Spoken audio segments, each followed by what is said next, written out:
Halo, apa kabar Anda semua? Semoga selalu dalam keadaan sehat walafiat, tetap semangat. Saya ajak Anda untuk ngobrol dengan Bung Rocky Gerung. Bung Rocky sebagai dosen terbang atau rektor akal sehat gitu ya. Kalau ada mahasiswa yang protes, apalagi protes soal kenaikan uang kuliah tunggal itu, Anda akan laporkan ke polisi nggak itu kira-kira kalau Anda? Itu saya lapor ke si rektornya, yang saya laporin ke polisi itu. Gitu ya.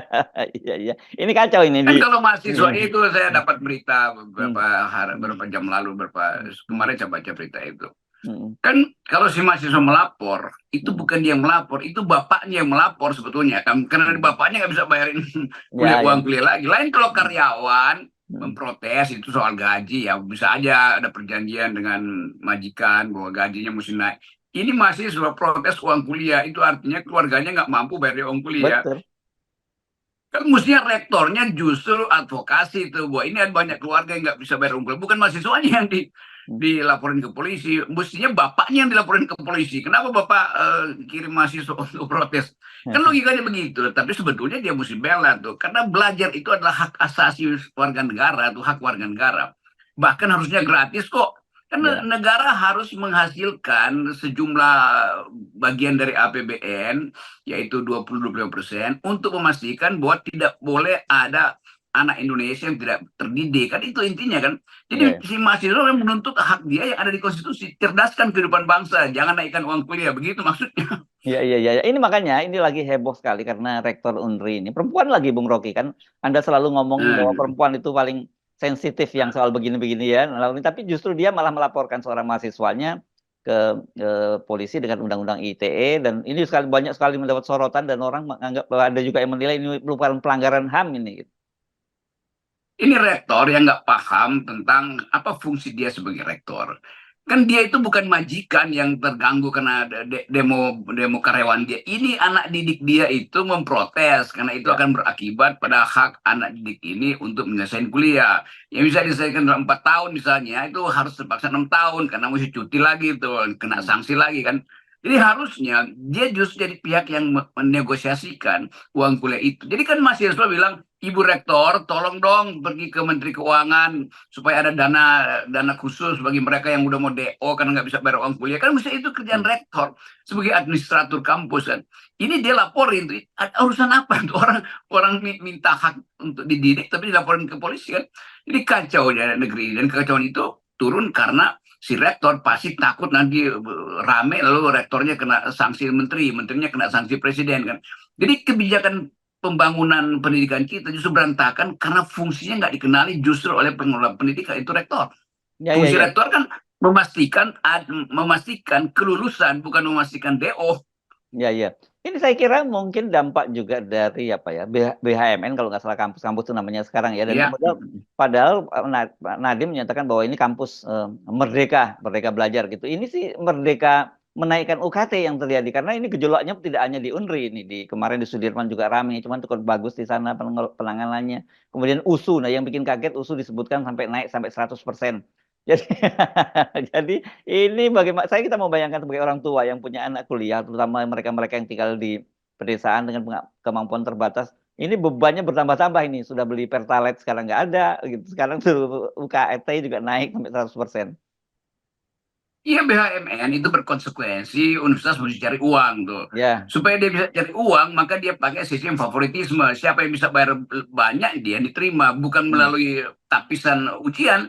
Kan sekarang ada jatah rektor, jatah dekan, segala macam itu. Jadi terlihat bahwa universitas akhirnya dimanipulasi jadi industri bisnis. Dan di situ persaingan nggak fair.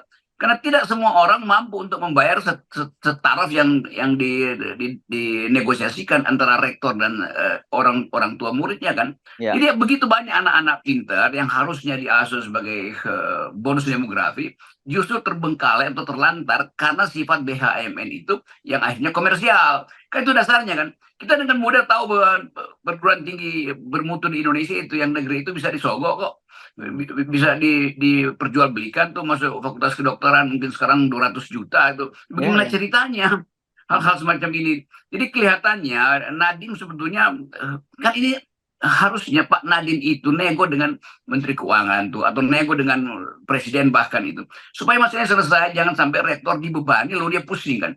Ya, Kan target rektor menggaji karyawan, dan betul. itu datang dari dana mahasiswa. Target rektor adalah membiayai operasi-operasi non pendidikan sebetulnya tuh. Dan lama-lama nih universitas Ya, itu jadi perusahaan juga, karena dasarnya adalah benefit cost analysis kan, sehingga fungsi universitas sebagai cahaya intelektual untuk mendirikan menara-menara pikiran itu hilang. Dan kita mulai lihat bagaimana sebetulnya makin lama makin jorok permainan dana di situ tuh, karena nego-nego yang ya orang yang punya uang banyak dengan gampang dibilang anak saya pasti masuk kok. ya, ya, ya, ya. Ada jalur-jalur yang kalau yang resmi pun disebut namanya jalur mandiri. Itu kita tahu dan itu dananya masuk ke perguruan tinggi. Tapi banyak sekali permainan di belakang layar. Ada kampus-kampus yang kemudian rektornya ditangkap oleh KPK karena memainkan tadi itu kuota-kuota untuk masuk ke fakultas-fakultas favorit. Gitu. Itu kasus apa tuh di Lampung waktu Di itu. Lampung, Jadi di kita Bali, balik lagi pada, ya, ya Bali Lampung ya. ya, Karena itu kita balik lagi pada desain pendidikan kita, dan terlihat betul-betul bahwa kapasitas universitas itu memang tidak bisa lagi melayani kepentingan untuk menaikkan IQ nasional, kepentingan untuk mencerdaskan kehidupan bangsa. Karena ini kan juga fungsi anggaran tuh, yang pada akhirnya kita lihat bagaimana universitas-universitas yang berubah menjadi badan hukum ini kesulitan untuk cari uang, untuk cari dana. Kenapa? Ya karena sumber-sumbernya juga makin lama makin sulit kan. Misalnya sponsor dari korporasi untuk membiayai universitas makin lama makin sulit tuh. Atau dana-dana hibah, tidak lagi seperti yang kita bayangkan bahwa Indonesia itu jadi lahan hibah riset, karena riset di sini nggak ada intinya, atau nggak ada ujung pangkalnya. Sistem risetnya nggak ada.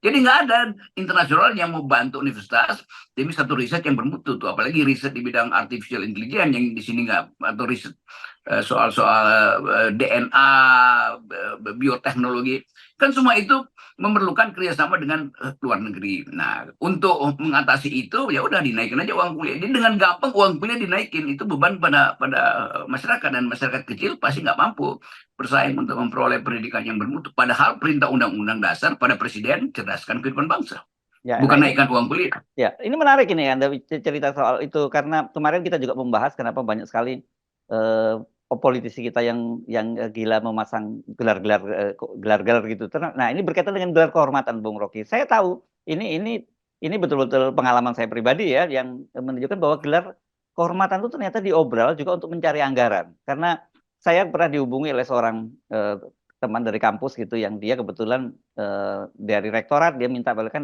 Anda kan kenal dengan, dia nyebut si konglomerat A atau gitu. Coba Mas itu bisa nggak dilobi untuk kita beri dia gelar doktor kehormatan begitu.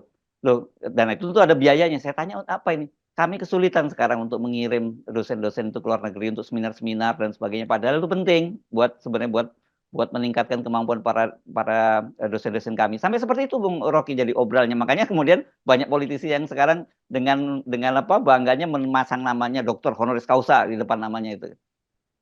Ya kalau soal pengalaman, udah kira-kira dari 10 tahun lalu saya juga alami hal yang sama tuh. Mhm. Dipujuk-pujuk oleh politisi, ada mau jadi pejabat daerah tuh, Pak Rocky tolonglah nih sekian, 200-300 juta Mhm. untuk semester pertama sampai selesai itu mungkin 1 M, untahnya untuk dapat gelar itu kan.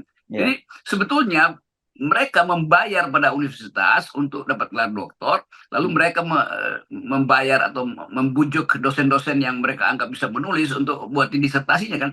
Jadi ya, buat apa universitas tagih uang sebanyak-banyaknya, terutama dari para pejabat daerah sebetulnya ingin punya gelar tambahan. Kalau pada akhirnya plagiasi juga isinya kan. ya, ya, Jadi ya. itu lucu kan. Hmm. Dikasih tarif supaya mereka belajar menulis sendiri, dan mereka dengan mudah itu nongkrong di UI itu biasanya sore-sore hari itu datang mereka di situ, terus Hmm. nungguin mahasiswa untuk bikinin paper mingguan misalnya, nanti Hmm. disertasi lain lagi tuh. Jadi kelihatan bahwa tidak ada filter yang memungkinkan kita mengatakan bahwa Indonesia sedang menaikkan intelektualitas. Yang terjadi adalah panen demagogi itu. Jadi tiba-tiba udah jadi dokter, Ya. padahal 2 halaman pertama pun dia nggak bisa terangkan apa disertasinya.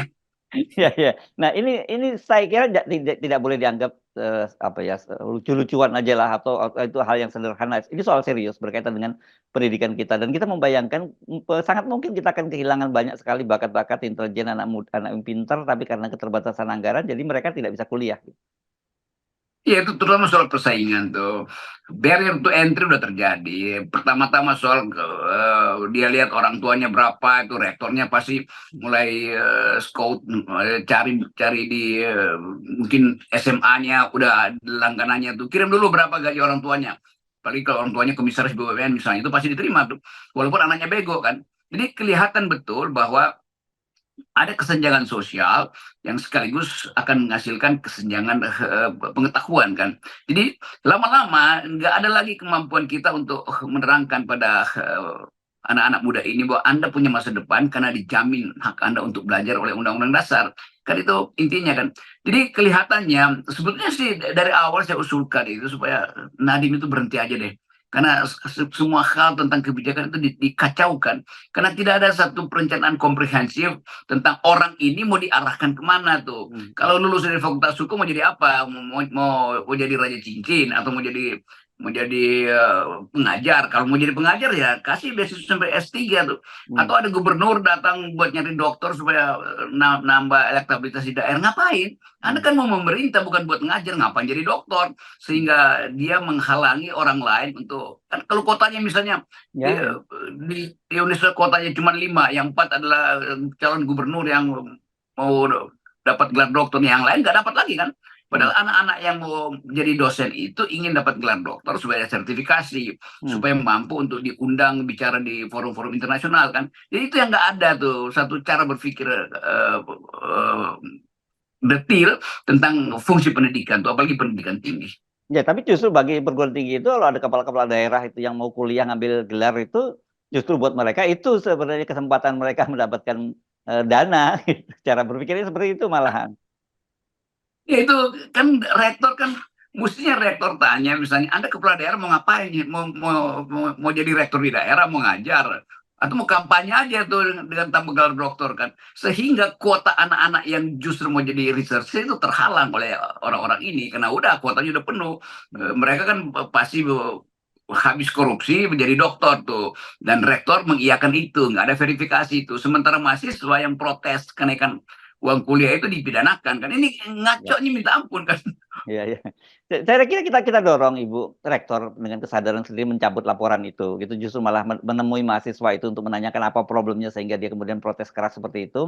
Dan kalau toh Ibu Rektornya misalnya tidak mau melakukan itu, saya kira polisi kita dorong juga untuk semacam restoratif justice gitu Iya, ya. iya, saya kira itu tuh retroaktif justice itu polisi mesti bilang ini ngaco ibu rektor Hmm, diam-diam dia hmm, WA bu rektor ngapain sih nanti juga polisi dipermalukan gitu kan ya. fungsi polisi itu bukan untuk nampung keluhan dari rektor yang bisa diselesaikan sendiri oleh Purek 2 misalnya soalnya Purek 2 tuh berapa sih yang terlambat bayar atau Hmm, yang mau masuk tapi protes karena tinggi uang kuliah carikan aja hmm, solusinya di situ kan nggak semua ya. mahasiswa tetapi memang terlihat seluruh mahasiswa hari-hari ini di seluruh Indonesia itu kekurangan daya beli itu. Saya kemarin datang ke Tulung Age, sorry Tulung ke Agung. Oh, mari. Madiun dari Tulung Hmm, Agung saya ke Madiun tuh. hmm, Itu ada universitas yang bagus itu, hmm, Universitas PGRI justru swasta. Dia bikinin aja dormitory asrama bayarnya hmm, berapa 150.000 hanya hmm, untuk biaya wifi digratisin semua tuh jadi hmm, dia nggak ambil untung nah justru Universitas PGRI di Madiun ini yang punya otak gitu rektornya hmm, punya otak hmm, memfasilitasi mereka yang nggak mampu untuk bayar kos yang mahal-mahal dibikin asrama dan asrama itu didekatkan dengan perpustakaan sehingga hmm, nggak perlu gojek-gojekan atau kendaraan kan pergi hmm, ke kampus, balik lagi ke kos-kosan. Jadi perpustakaannya justru dibawa ke asrama sehingga hmm, mahasiswa tuh ya bisa setiap saat akses internet di situ langsung belajar tuh. Kan itu terobosan-terobosan untuk hmm, menghindari beban universitas yang makin lama makin mahal kan. Nah ya. sebaliknya universitas negeri ini yang justru kerasukan BHMN lalu mulai saing-saingan ini saling telepon kan rektor berapa tarif di Hmm, sana ini ada masih ada 2 yang kosong nanti saya kirim ke sana ya supaya diterima di situ hmm, katanya dia mau naikin lagi 40% tuh yang mau mendaftar kira-kira begitu kan puji-puji kita bisa bayangin hmm, bagaimana oligarki universitas ini memeras rakyat cara yang nggak masuk akal. Apalagi setelah pemerasan itu mengakibatkan disparitas kemampuan bayar, itu dilaporin ke polisi, itu siapa yang protes kan benar-benar rektor gila nih, rektor. Ya, ya, ya. Ini saya kira makin jauh amanat dari konstitusi gitu, mencerdaskan kehidupan Ya bangsa itu ya. intinya, itu tuh amanat konstitusi tidak dipahami oleh rektor, dan rektor itu kan sebetulnya dia pejabat yang mengatur administrasi, namanya rektor. Rektor itu nggak boleh ngajar aja, ngapain rektor ngajar-ngajar? Rektor urusin administrasi aja. Jadi fungsi dari rektor itu memang mengurus administrasi kampus, kurikulum maupun pembiayaan. Tetapi jangan anggap bahwa kalau mahasiswa protes itu seolah karyawan dia yang protes. Loh, ini hak dari mahasiswa itu untuk menuntut pendidikan tinggi, bahkan harusnya gratis. Kenapa? Ya konstitusi bilang begitu.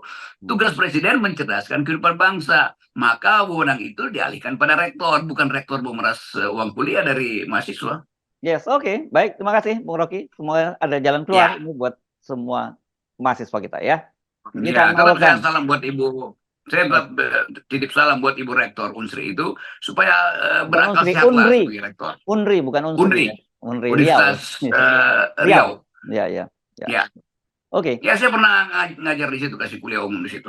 Yes, oke. Ya, terima kasih Bung Rocky. Oke.